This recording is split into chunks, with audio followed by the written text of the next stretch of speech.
जय सिया राम, नमो नारायण, हर हर महादेव, सीताराम। आप लोग स्वस्थ होंगे, बढ़िया होंगे, महाकाल की आप लोगों पर कृपा रही होगी। मैं पंडित शिवपूजन शास्त्री श्री धाम अयोध्या से आप लोगों का स्वागत करता हूं हमारे इस वीडियो में। और आज हम एक दिव्य कथा आप लोगों को सुनाने वाले हैं, जो गरुड़ पुराण के अनुसार हमें प्राप्त हुआ है और बहुत ही सुंदर और मनुष्य अपने जीवन में धारण करें ऐसी दिव्य कथा हमें प्राप्त हुई। इसलिए हमने सोचा कि आप लोगों के साथ शेयर करें इस कथा को। और यह कथा प्रत्येक मनुष्य को सुनना चाहिए और सुनने के बाद अपने जीवन में उतारना चाहिए।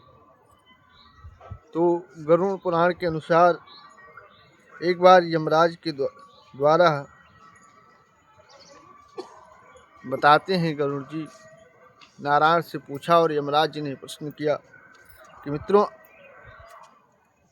आज इस कथा में हम जानेंगे कि किस पाप के कारण स्त्रियां व स्त्रियों के पति की मृत्यु पत्नी से पहले हो जाती है।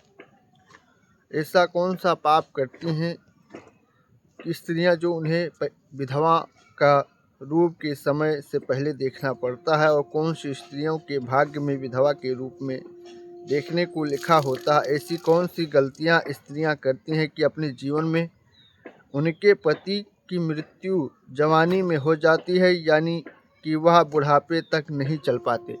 यह प्रश्न यमराज ने पूछा भगवान नारायण से। तो भगवान नारायण कहते हैं कि पत्नी से पहले की मृत्यु को प्राप्त हो जाते हैं। क्या सच में ऐसे स्त्रियों की किस्मत है? और एक ऐसी औरत जिसके हाथों में मेहंदी अभी सूखी भी नहीं और उसकी मांग का सुहाग छिन गया। लोग बोले किस्मत खराब थी। किसी ने पूछा कि यह किस्मत बनी कैसे? क्या आप जानते हैं? यह गरुड़ जी ने भगवान नारायण से प्रश्न किया। फिर कहते हैं, किसी के घर में एक औरत की इज्जत छीनी जाती है और जब वह चीख दबा दी जाती है तो उसका बदला उसी घर की अगली बहू चुकाती है। आज की यह कहानी किसी और की नहीं, शायद आपके घर की है। अगर आपके अपने इसे पूरा नहीं देखा तो हो सकता है आपका यह सच से भाग सकते हैं। तो भगवान नारायण कथा प्रारंभ करते हैं और बताते हैं कि जिंदगी बदल सकती है। मित्रों, आज आप ऐसी सच्चाई को सुनने जा रहे हैं जो वर्षों से लोगों के मन में गूंजती आ रही है। मित्रों, आज से करीब 580 साल पुरानी बात है, जब लोग मिट्टी के घरों में रहते थे और इसी धरती पर एक कुल था। उसका नाम साधारण पर इतिहास असाधारण। उस कुल की पुरुष की पीढ़ियों का बहुत ही मान सम्मान था, लेकिन उसी कुल की स्त्रियां एक अजीब डर में जीती थीं और कहते थे कि उसी कुल की औरतें अपने पति का सुहाग ज़्यादा समय तक नहीं देखने पाती थीं।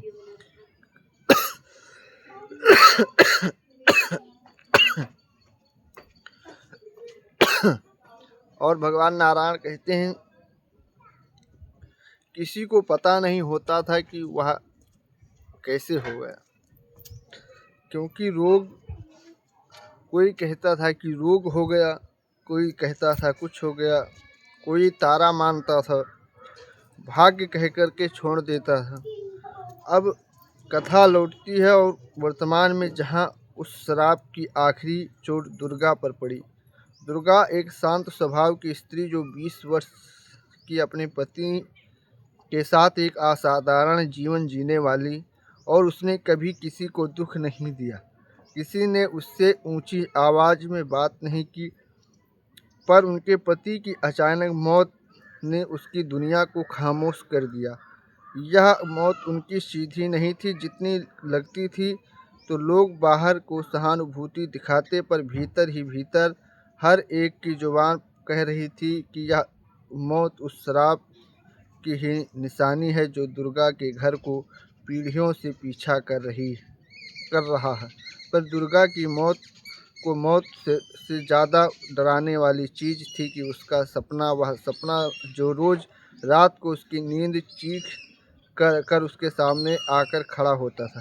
सपना हमेशा एक ही तरह का था और दुर्गा खुद पर एक निर्जन रास्ते पर देखती थी और दूर एक बूढ़ी साध्वी खड़ी रहती थी, चेहरों पर झुर्रियाँ से भरा, कपड़े को फटे, आँखों से एक अजीब चमक थी। साध्वी उसे देखती ही नहीं थी और उसने पहचानती नहीं थी, जैसे वह दुर्गा की अतीत पड़ चुकी थी। साध्वी को फुसफुसाती ही, तेरे कुल ने जो पाप किया है उस और ठीक यही सपना टूट जाता था। हर बार एक ही शब्द, हर बार वह अधूरा वाक्य, हर बार वही बेचैनी। दुर्गा एक नहीं, दो नहीं, 3 महीने से यही सपना देख रही थी और उसके पति की मौत उस अवधि में हुई जिसमें सपना शुरू हुआ था। दुर्गा किसी को कुछ नहीं बताती थी और वह चाहती थी कि सपना कोई बुरा वहम हो, लेकिन वह सपना एक दिन उसने सच का दरवाज़ा खोलने वाला था। एक खास रात दुर्गा अपने सपने में हड़बड़ा कर उठी और उसने सांस तेज चल रही थी, दिल की धड़कन पसलियों से टकरा रही थी। उसने कमरे में नज़र घुमाई तो उसका सामान था, बस एक चीज़ छोड़कर दरवाजे के नीचे काले धुएं जैसा निशान था, एक गोल चिन्ह, जैसे किसी ने आग की राख यहीं रखी और वह धुआं बनकर जम गया। दुर्गा ने पहले सोचा शायद कोई कालिक होगा। जब उसने हाथ लगाया तो वह एक डंडक लगी, अजीब बर्फ जैसी ठंड। यह साधारण चीज़ नहीं थी। काली रेखा के पास एक छोटी मोती पड़ा था और मोती टूटा हुआ था और जैसे किसी के गले से हार कट कर गिरा हो। मोती पर हल्का सा लाल निशान था, रंग ऐसा जैसे खून का सूखा कण। दुर्गा का एक पल को टिकटक गई और उसके मन में कुछ जागा। उसने मोती उठाया और उसके पास दबा लिया और वह जानती थी कि यह कोई इसे देख लेगा तो उसे गलत बातें फैलेगी और ऊपर से कल रात को आए सपने में से यह मोती जुड़ा हुआ लगता है, पर कैसे? यह सवाल उसके दूसरे दिन कहीं और खींचने वाला था। सुबह सूरज निकला पर दुर्गा का मन पिछली रात में ही अटका था और वह जानती थी कि कुछ शुरू हो चुका है और साधारण घटना नहीं, गांव में बात का असर तेज होता है। दुर्गा घर से बाहर निकली नहीं थी कि उसे कुछ महिलाओं ने फुसफुसाहट सुनाई देने लगी, पर घर अच्छा नहीं और घर की औरतें सुख नहीं देखती। पता आज दुर्गा पता नहीं कौन सा पाप किया था उनके पुरखों ने कि दुर्गा ने इन बातों की आदत डाल रखी थी। पर आज यह बातें सीधी दिल में जाकर के धंसती जा रही थी, शायद इसीलिए क्योंकि आज उसके पास वह मोती था और उसके मन में डर को शब्द दिए हुए था। सबसे पहले दुर्गा अपनी बूढ़ी मौसी को, मोनाक्षी दीदी को से मिलने गई। दीदी ने उसने देखा तो नजरें बचाने की कोशिश की। दुर्गा ने जब मोती दिखाई तो दीदी की सांस अटक गई और उन्होंने कांपते हुए कहा कि यह हमारे घर का हिस्सा है, बहुत पुरानी बात है, पर तूने इन्हें कैसे पाया? दुर्गा ने गहरी सांस में ली और धीमी आवाज़ में सब बात बता दिया। उसने कहा कि दीदी, उस साध्वी का चेहरा मुझे साफ दिखता है। हर रात मैं खुद को किसी को सुनसान रास्ते पर खड़ी पाती हूँ। वह मेरे पास आती है और सूखी उंगली मेरे चेहरे की तरफ उठाती है और कहती है कि तेरे कुल ने जो पाप किया है, बस यही सपना टूट जाता है। हर बार वही शब्द, वही अधूरा वाक्य। ऐसा लगता है जैसे वह मुझसे रोक नहीं रही बल्कि मुझे किसी दबे हुए सच की तरह धकेल रही। दुर्गा ने मुंह से यह बात सुनकर दीदी की आवाज़ भरी हो गई और वह बोली, जिस दिन यह मोती बाहर दिखता है समझ ले कि कोई पुराना राज उभरने वाला है। पर ध्यान रखना दुर्गा, हर सच सुनने लायक नहीं होता।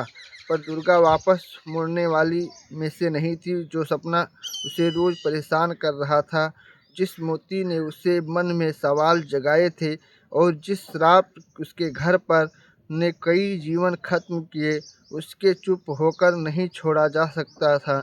दुर्गा सीधी सीधे अपने परदादा की पुरानी हवेली की ओर चली और वहाँ हवेली में जो दशकों में बंद पड़ी थी, लोग कहते हैं कि वहाँ पुरानी आवाज़ें गूंजती हैं। लोग यह भी कहते हैं कि हवेली में एक कमरा ऐसा है जो खुद खुद ब खुद खुलता है। दुर्गा के कदम वहाँ पहुँचे ही थे कि हवेली का पुराना लकड़ी का दरवाज़ा खुद थोड़ा सा खुल गया, जैसे कोई लंबे समय से उसकी प्रतीक्षा कर रहा हो। दीवारें चुप थी, गूंज नहीं थी, बस एक एहसास था जैसे इस घर में किसी ने दुर्गा का नाम बहुत समय से पुकारा हो।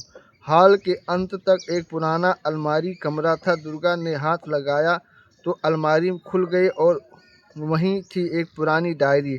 डायरी से पहले एक पन्ने पर एक नाम लिखा था, गौरी, और ठीक पन्ने के नीचे लिखा था, सच को दबाने वाले कई होते हैं पर सच को सुनने की किस्मत एक ही उठता है। दुर्गा ने उस डायरी को पकड़ कर वहीं बैठ गई और डायरी खुलते ही दुर्गा की आंखों के सामने दुनिया बदल गई। गौरी ने उस समय लगभग 19 साल की रही होगी कि सवाल चेहरा, पतली कलाइयाँ और आँखों के एक ऐसी सादगी जो किसी भी दिल को जीत ले।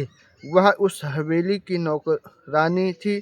सुबह से रात तक काम करती थी, बर्तन मांजना, बुजुर्गों को पानी देना, कपड़ा धोना, गाय को चारा डालना। हर कोई उसे गौरी कहकर बुलाता था और वह हर आवाज़ पर दौड़ जाती थी और चाहे वह जितना काम भी हो वह ठिकरने नहीं आने देती थी। और वह एक दिन वह आंगन में कपड़े निचोड़ रही थी कि धूप हल्की थी और हवाएं धीमी थी। वह अपने काम में खोई हुई थी, तभी हवेली का एक बड़ा बेटा आ गया, ऊंची जात का, दंभ से भर, और घर में किसी बात को कोई टाल नहीं सकता था। वह धीरे धीरे गौरी के पीछे खड़ा हुआ और उसकी चाल में कुछ ऐसा था जिसे देखकर कोई भी सोच सकता था कि वह कुछ गलत इरादे से आया है। गौरी को एहसास भी नहीं हुआ और उसने उसके हाथ को पकड़ लिया। गौरी बोली, साहब यह क्या कर रहे हैं? मेरे हाथ छोड़ दीजिए, यह ठीक नहीं है। लड़के ने मुस्कान फैल गई और मगर वह मुस्कान सामने नहीं बल्कि हक जताने की थी। लड़का बोला, डरने की ज़रूरत नहीं है, यहाँ जो चाहूँ वही होता है, तू बस चुप रहे। अगर तूने जुबान खोली तो कल सुबह से पूरा घर तेरे खिलाफ खड़ा मिलेगा, देख लेना। गौरी की सन्न वही थी, कुछ नहीं बोली और वह समय से भाग गई, लेकिन वह समझ चुकी थी कि तूफान शुरू हो चुका है। अगली सुबह हवेली का माहौल बदला हुआ था। औरतें फुसफुसा रही थीं, पुरुष गंभीर चेहरों में एक दूसरे को देख रहे थे। सब ऐसे व्यवहार कर रहे थे जैसे कोई बड़ा पाप गौरी ने किया है। कुछ ही देर में बड़ा हाल भर गया। गौरी के बीच में खड़ा किया गया और फिर वह लड़का भी आया और उस बार उसका चेहरा उतना मासूम था जितना कल जहरीला था। लड़का बोला, मैंने इसे हमेशा बहन जैसा सम्मान दिया, पर यह मुझ पर डोरे डालने लगी। मैं शर्म से मर रहा हूँ। गौरी की सांस रुक गई और कांपते हुए आगे बढ़ी। गौरी बोली, यह सब झूठ है, मैंने सिर्फ अपना काम किया, मैंने कुछ भी गलत नहीं किया। पर उसकी आवाज़ सुनने से पहले ही एक बुजुर्ग औरत आगे आई और बोली, मैंने इसे कल अजीब हरकत करते देखा था।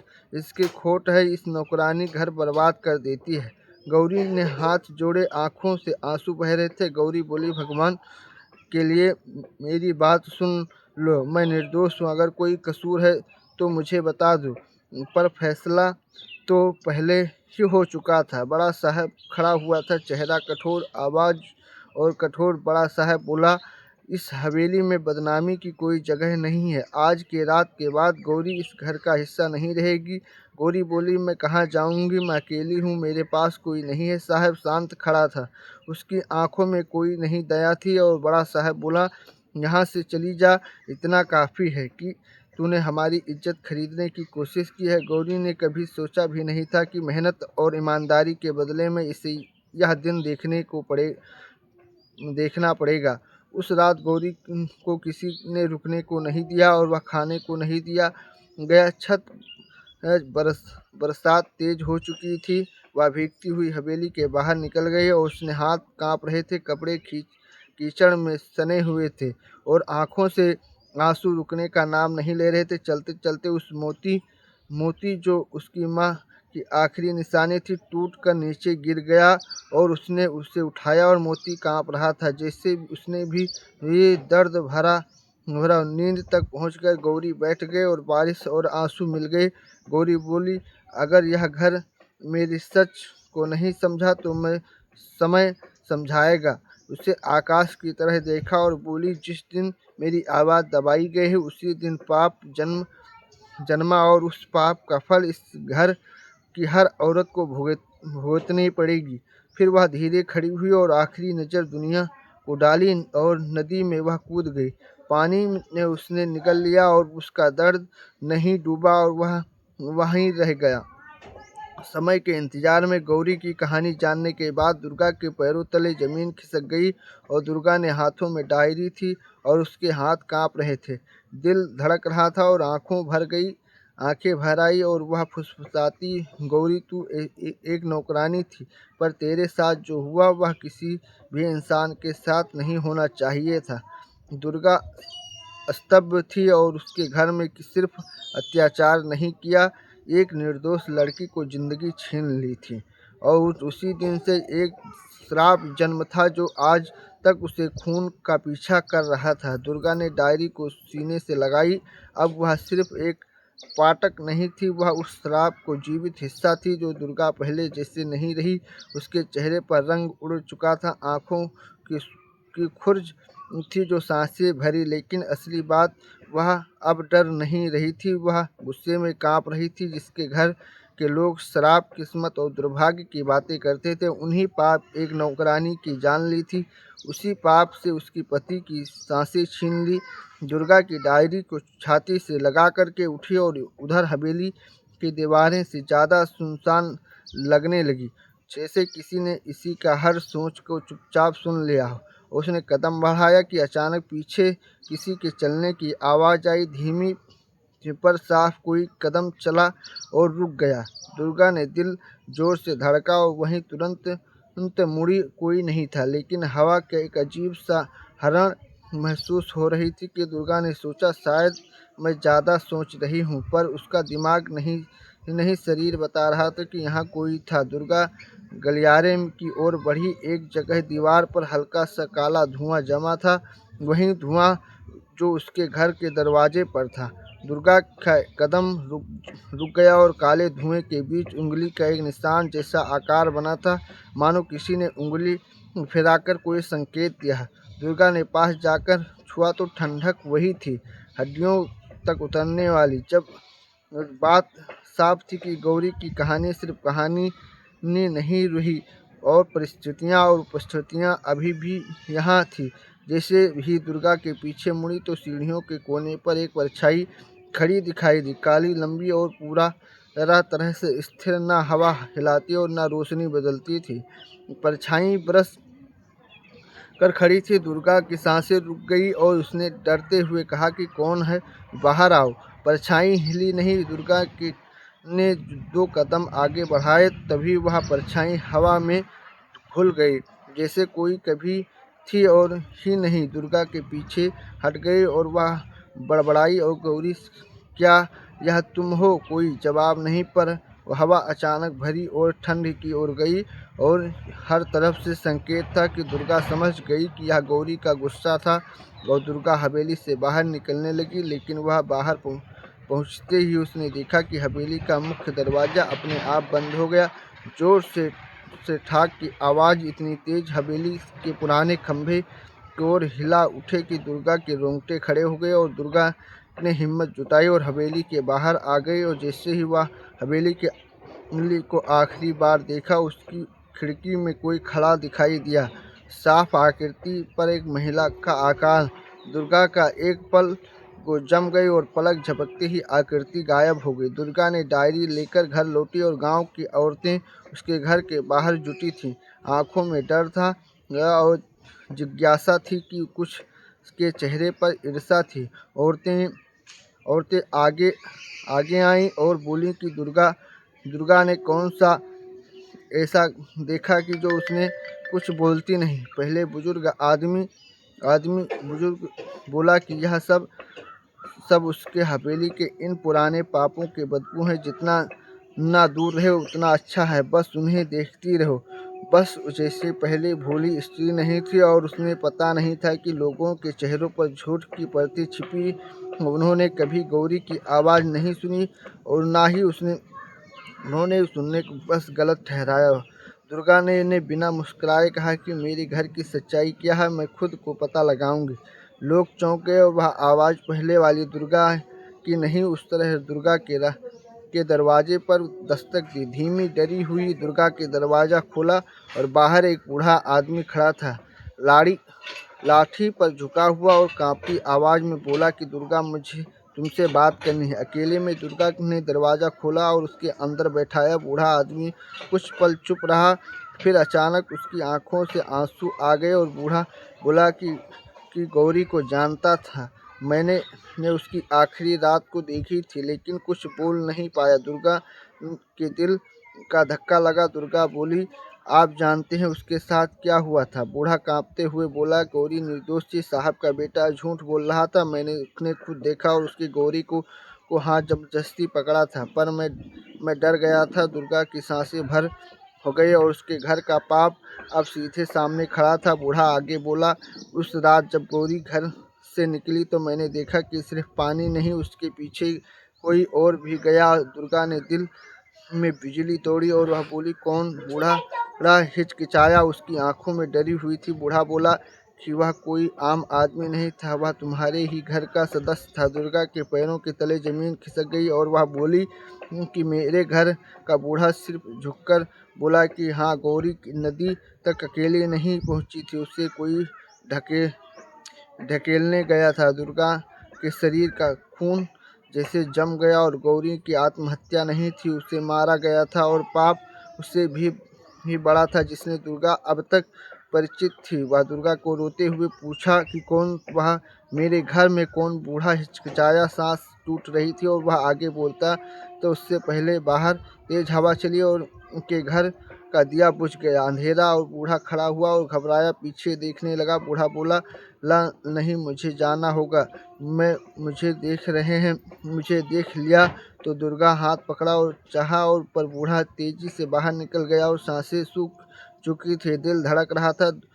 दुर्गा जब घर के अंदर खड़ी थी तब वह उसने देखा कि एक जाली के बाहर कोई खड़ा था। उसने काला साया स्थिर चुप और फिर वह साया हवा में गायब हो गया। दुर्गा ने को अब साफ पता था कि सिर्फ गौरी ही जागी नहीं थी, जो पाप छिपाना चाहते थे वह भी चुप जाग चुके थे। गौरी नदी में अकेली नहीं गई थी, कोई उसे ढकेलने गया था, वह मेरे घर का आदमी था। दुर्गा ने खुद को संभाला और गौरी की डायरी फिर खोल ली और फिर बाहर था। जब उसने लगा कि उसकी डायरी सिर्फ कहानी नहीं, यह एक हथियार है, ऐसा हथियार जो सिद्ध करेगा कि उसके घर ने सिर्फ पाप नहीं किया बल्कि हत्या भी की थी। वह डायरी के अगले पन्ने में पहुंची। उस पिछले हिस्से में गौरी की नदी वाली रात खत्म हुई थी, लेकिन उसके बाद उन पन्नों पर ऐसे शब्द थे कि उसकी घटना ना और गहरा बना रहे। पहले पन्ने में सिर्फ वाक्य लिखा था, मुझे डर लगा रहा था कि कोई मेरे पीछे आ रहा, ऐसा कोई मेरे खत्म होने का इंतजार कर रहा। दुर्गा का दिल तेजी से उछलने लगा और उसने बात साफ होने लगी। गौरी को ढकेलने वाला कोई नहीं था, लेकिन वह कौन था? दुर्गा का पन्ना पलटा और आगे शब्दों में उसके पैरों तले जमीन खिसक गई। अगर वह सच कहूँ तो घर टूट जाएगा। दुर्गा शहर उठी और उसका दिमाग में तरह के शक उठा और कहीं काम किसी बुजुर्ग का नहीं बल्कि उसके परदादा उनका बेटा कौन था। वह अगले दिन सुबह हुई और दुर्गा बाहर पूरी गांव से पहले ज़्यादा खामोश था। उस लोग उसे देखकर नजरें फेर लेते थे, महिलाएं आंखों से दहशत और कुछ चेहरे को दबी हुई जलन। दुर्गा की जलन रही थी। अचानक उसके पास आई और बोली कि दुर्गा, तू हवेली में गई थी, वहाँ क्या देख कर आई है? दुर्गा औरत भी पास आ गई और बोली, उधर जाना ठीक नहीं। कल रात हवेली में की खिड़की पर एक औरत दिखाई दी जो सफ़ेद कपड़ों के बाल खुले और कोई बच्चा रो रहा था। दुर्गा के कदम रुक गए और वहाँ सोचने लगी, गौरी तो कभी माँ नहीं बनी थी। वह कौन है जो बात औरतों ने डर को फैलाने को नहीं कहती थी और आँखों को बता रही। उसने कुछ देखा और लेकिन वह उसने दुर्गा को पूछती और गांव की तरफ चीखने लगी और वह लोग वहां पर दौड़ पड़े और दुर्गा भीड़ का पीछा करते हुए वहां पहुंची। गांव के बाहर वाले पुराने कुएं के पास एक आदमी बेहोश पड़ा देखा तो उसके चेहरे पर खून, हल्के निशान और हाथ किसी और के फटा हुआ दुपट्टा। लोग उसके पूछ रहे थे किसी ने क्या किया और आवाज़ आदमी का खामोश था और आवाज़ सफ़ेद था कपड़े के। कोई औरत जब मुझसे पूछा कि गौरी निर्दोष थी और मैं डर गया था। किसी ने यह भी नहीं पूछा कि गौरी के साथ क्या हुआ था और कैसे हुआ था। और यही प्रश्न था कि जो गौरी के कपड़ों में होता था। वह दुर्गा के अचानक याद आया कि वह रात में आया बूढ़ा गवाह, उसके चेहरे पर कोई डर क्यों नहीं था। उसके डर रहा था। उससे जगह देखी और बूढ़ा रात को खड़ा था और जमीन पर एक चीज ईज पड़ी थी और वह पीला पीला खत दुर्गा ने उठाया और उस पर लिखा था कि सच मत खोलो, जो हुआ उसे दफन ही रहने दो। दुर्गा ने समझ गया कि यह खत किसी बाहरी का नहीं था पर घर के अंदर वालों का था। वह कोई था जो नहीं जानता था कि गौरी की हत्या का सच सामने आई। अब बात साफ हो गई कि घर के पाप ने किया था और आवाज़ घर से बाहर था। उसने आदमी ने रातों में कहा कि मुझे देख रहे हो। वह मजाक नहीं था, वह सचमुच देखने जा रहा था। दुर्गा का घर लौटी और परिवार के पुराने दस्तावेज देखने लगी। परदादा और दादा के अनेक भाइयों को पुरानी तस्वीरें के चेहरे वही थे जो गांव बैठक चलती थी, लेकिन दुर्गा के पास वही तस्वीरें ये देख रही थी कि एक तस्वीर उसका दिल रोक दिया। उसके परदादा ने उनके 3 भाई और उनके पीछे खड़ी लड़की जो बिल्कुल गौरी जैसी दिखती थी और उसकी लड़की के पीछे खड़ा था आदमी उसके कंधे पर एक बहुत अजीब तरह का कपड़ा पकड़ रहा था और वह बेटा यह कोई और दुर्गा की तस्वीर को घूरती रही। और वह आदमी था जो शायद गौरी के पीछे नदी तक गया होगा, लेकिन वह कौन था चेहरा साफ नहीं दिख रहा था। तस्वीर धुंधली थी और दुर्गा बोली कि अगर मुझे सच पता करना है तो मुझे वह जानना होगा कि वह रात गौरी कौन गया था। उसने दुर्गा के कमरे में लाइट झपकी और बुझ गई। पूरे घर में अंधेरा। अचानक पीछे दरवाजा धीमे से छू की आवाज़ सामने खुले, तभी हवा की आवाज़ गूंजी और सच गरीब को छीन लिया गया। और यह दुर्गा के दरवाजे पर मुड़ गया और सफ़ेद छाया और लंबी उसकी ठंडे छाया कमरे फैल गई और दुर्गा के खून सूख गए। उसकी परछाई धीरे से सिर को उठाया और उसी तरह आवाज़ बोली कि वह सच तुम्हारे घर में से अंदर छुपा हुआ है। और परछाई हवा में गायब हो गई। दुर्गा अब साफ जानती थी कि गौरी का श्राप अब तक खत्म नहीं होगा जब तक यह नहीं ढूंढ लेती कि वह परिवार में कौन सदस्य गौरी की मौत का असली गुनाहगार कौन था।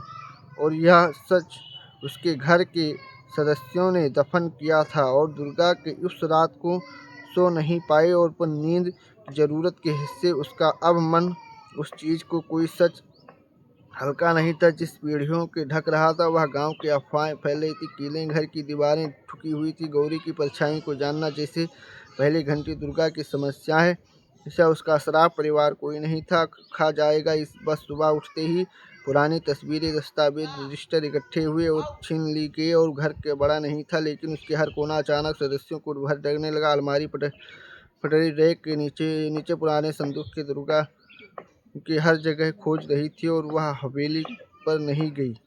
इसी प्रकार से जिक्र करते हुए अनेक प्रकार के कोष्ठे की गई और उसके परदादा ने जो गुनाह किया था उसके अनेक प्रकार के पापों का अंत होने लगा। इसी प्रकार से जो दुर्गा ने गौरी उनके पीढ़ियों ने श्राप टूट गया और कहानी खत्म नहीं हुई। इसी तरह के घर के हर सदस्य सांस लेते गए। आज किसी का औरत की आवाज़ दबाई जा रही थी।